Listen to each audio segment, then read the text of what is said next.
Maybe you're not angry. Perhaps you're just tired. Tired of having to repeat yourself to others.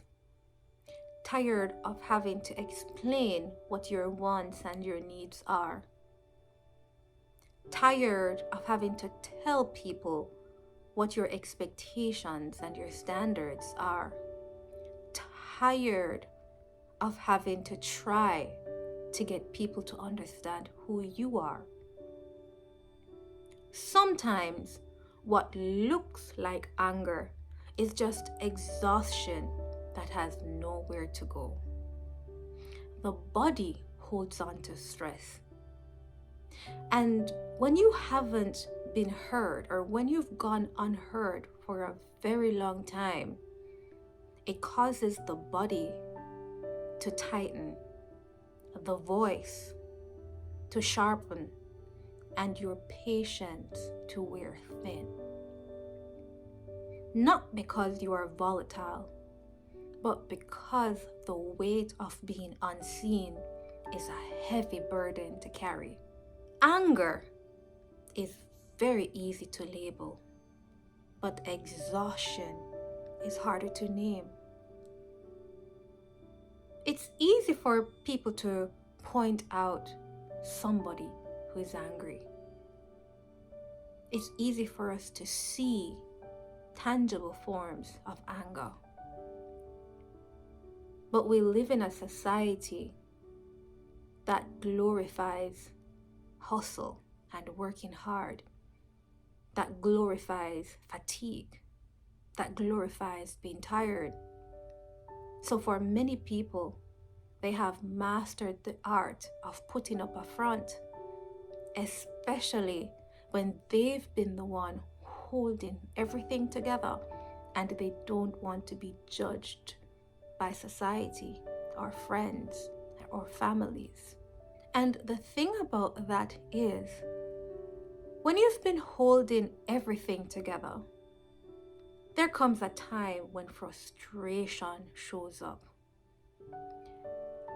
Society has us labeling frustration as you having an attitude, as being overly sensitive or overreacting. But that's just the body's way of saying, I cannot go up this hill anymore.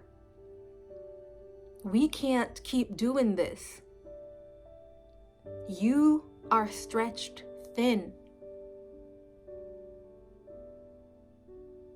And many of us live in environments or are in circles where our feelings are being minimized. So we really don't have a safe space to talk about what it is that we're going through.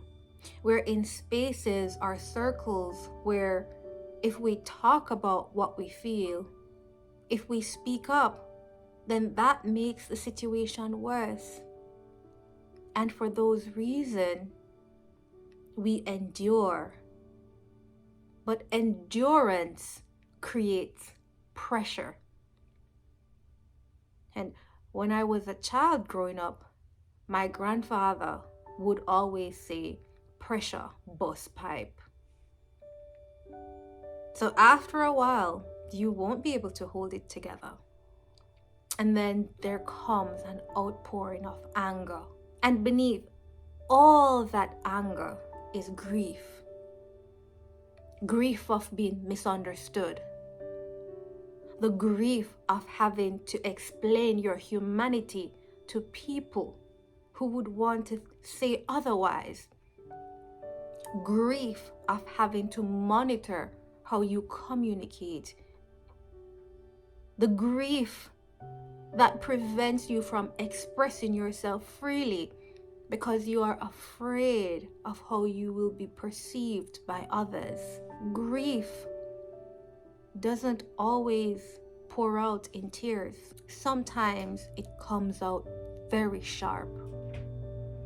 And of course, if you've gone the majority of your life having to push back against people, having to fight for your voice to be heard, of course, when you finally find your voice, or when your voice comes out, it's going to feel or sound intense. But intensity is not the same as aggression.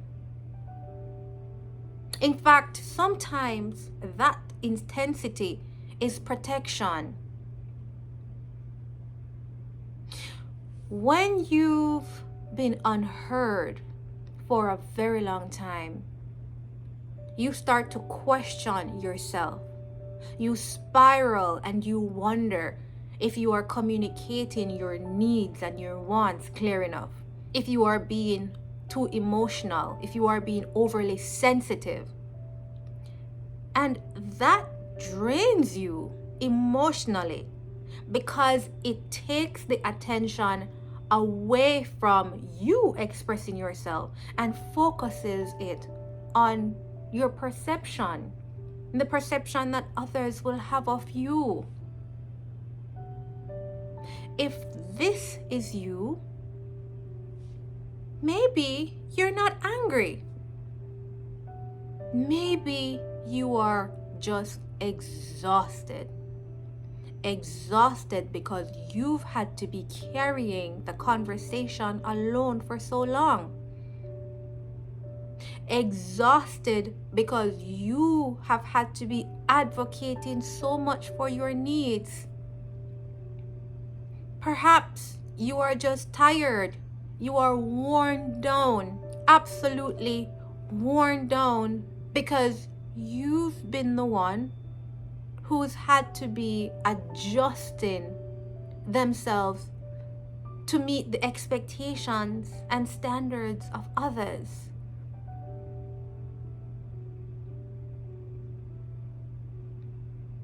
If this resonates with you, I want to let you know that you are not irrational.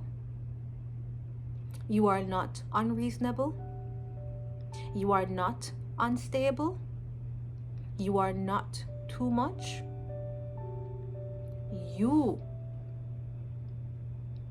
yes, you have a voice, and you deserve to be heard without having to fight to be heard.